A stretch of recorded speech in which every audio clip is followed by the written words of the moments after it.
Sup guys, it's Olli here from McLaren Shadow Team. Today we're gonna check out some basics on how to build up a car setup for a race for you. When you start preparing for a race on a new track or even with the new car, the first thing what you want to have is a baseline setup. Usually you can find good baselines through the internet. Just Google it or go to your games community and check what's available from there. Like for example, iRacing, rFactor 2, F1, everything.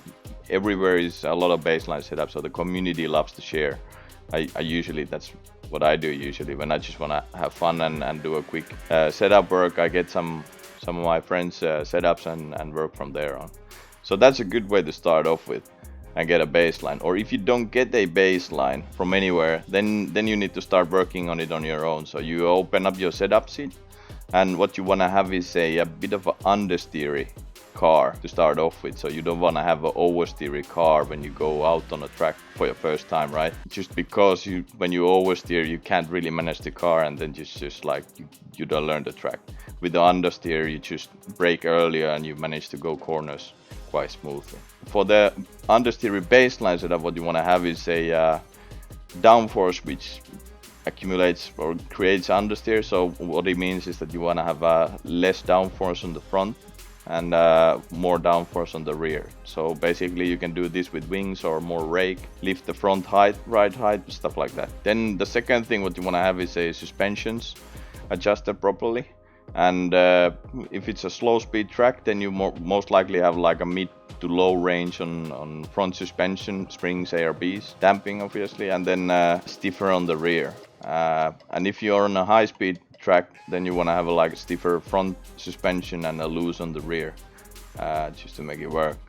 Around the tire pressures, depending on the track, obviously, again, with the slow speed tracks, you want to have less, maybe like 20-30% above the minimum tire pressures, and on the high speed tracks you want to have more tire pressures because the loads are much higher. And then for the gearing, just obviously slow speed you have a shorter gearing, high speed track higher gearing. It's quite basic. And then you fill up your tank for 5 to 8 laps of fuel. So then after you got a baseline one way or another, you go out on the track and start learning the track, obviously, adapting to the track and learning the car, how does it behave. And then starts the most important thing of building a setup. You need to start problem solving, and it might take from hour to two to couple evenings, depending on how fast you want to get and when you're satisfied on your car. But right, it's problem solving mainly. What it means is that okay, you go through a high-speed right-hander corner and you get an oversteer.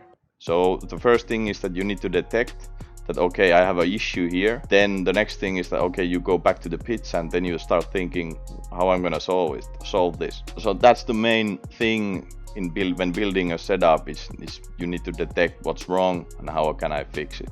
One good tip is that when you start this problem solving, you separate high speed corners to slow speed corners, right?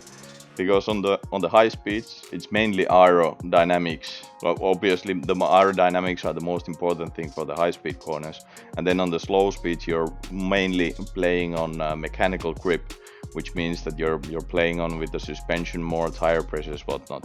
So those are the two things, and that's a major difference. Everything obviously affects on everything when you change something for a setup, but that's like the big how you can start off with. Then you start work from there on, like you get an oversteer on high speed, you add rear downforce or reduce front downforce, and you should be good to go again. So you've done your couple of evenings or hours to building up a baseline setup. Then you go and you have to separate quali and a race setup, right?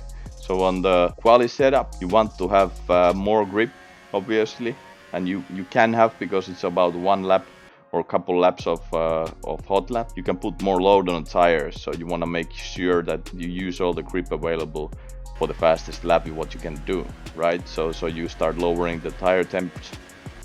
You increase the front downforce and you reduce the rear downforce for increased top speeds and better roll through the corners, and you build from there on. And remember to put the 1 lap or 2 laps of fuel, because you save on weight and with that you save on time. And then you need to work on a race setup, and during the initial tryouts when you're building a baseline setup is that you probably gonna check how much fuel are you consuming per lap. So, and you're preparing for a race. So obviously, you know how many laps you're gonna do. Just calculate how much fuel do you need. Add the fuel. Check that your ride heights are within the minima, and you wanna build your race setup a little bit maybe more understeer, depending on the sim, but usually it's worth of building the race setup is a bit more understeer, because it's usually the rear tires which start heating up if you really push in the car and you start losing the traction. And when you lose the traction and grip on the rear, it means that you start oversteering.